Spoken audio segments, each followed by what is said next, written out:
The Veloz became so popular that many requested for an E version of the Veloz. Now let's first take a look around the Veloz E, and we will go into detail and see what is the different or what's different with this model.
The headlamp,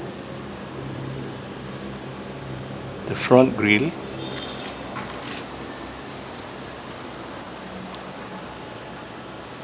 the fog lamp,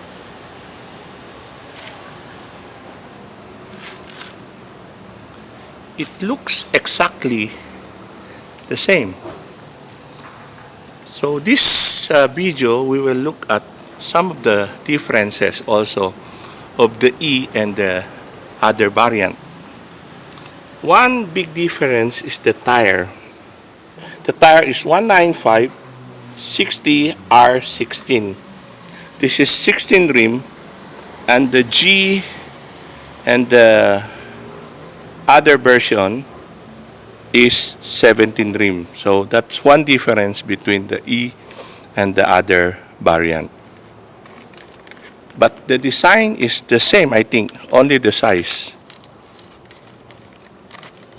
Okay, we're going to cover it again. Another difference is the side mirror. There's no more light here. Okay. And then also, one difference also is the over fender here. The cladding here. Okay. At the back, it's the same.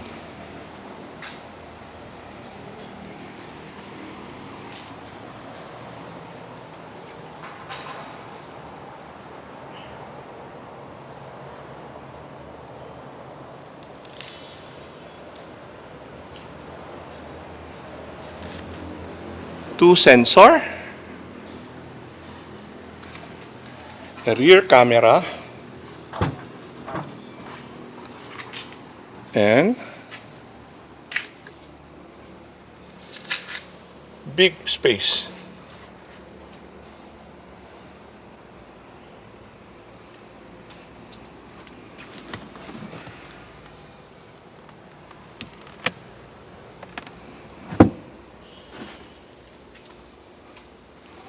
This is 3-row, and this is the spare tire.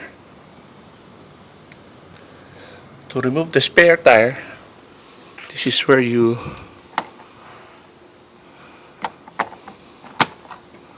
adjust to remove the spare tire.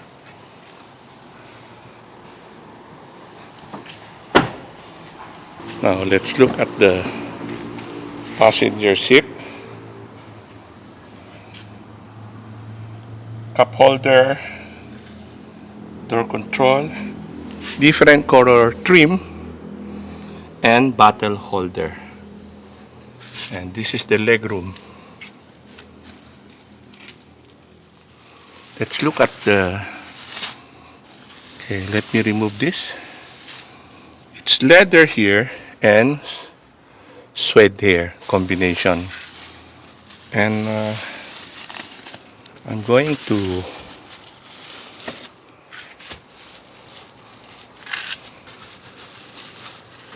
open this. Okay. And here, this is the third row. Let's bring it up. Let's bring it up. Okay, I'm going to the other side. So this is the third row. The leg room for the third row is small, but you have two seats. But this one can fold down. Okay, I try to remove it. I removed the cover so we can see the quality of the seat. Very nice. Fabric seat. And there's a headrest. Okay, for the leg room, not so big leg room. There is cup holder here, and there is cigarette lighter plug here. And let's fold this up, and let's take a look at the quality. Leatherette here, and there is USB port also here. USB-A, and there's a cup holder here.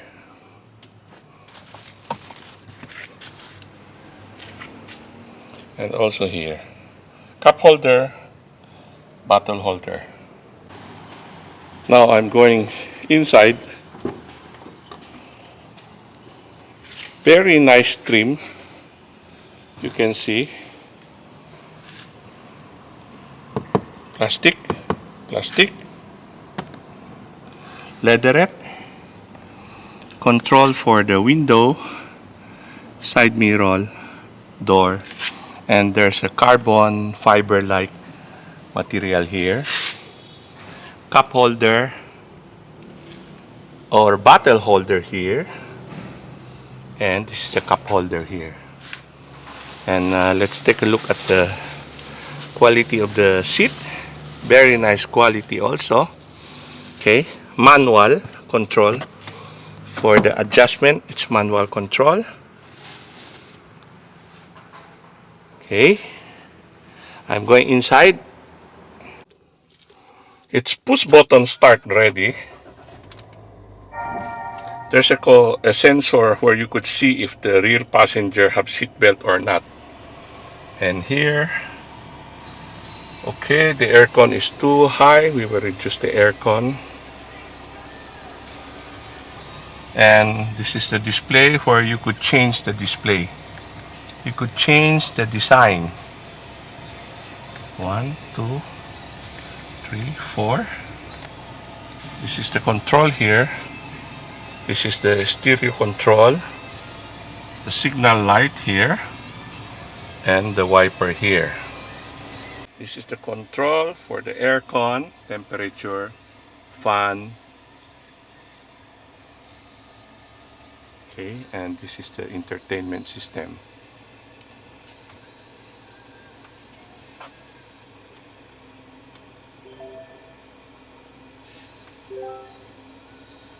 So you have USB, iPad,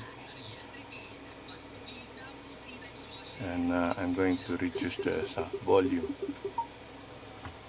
Could you connect also via Bluetooth. So there you have it.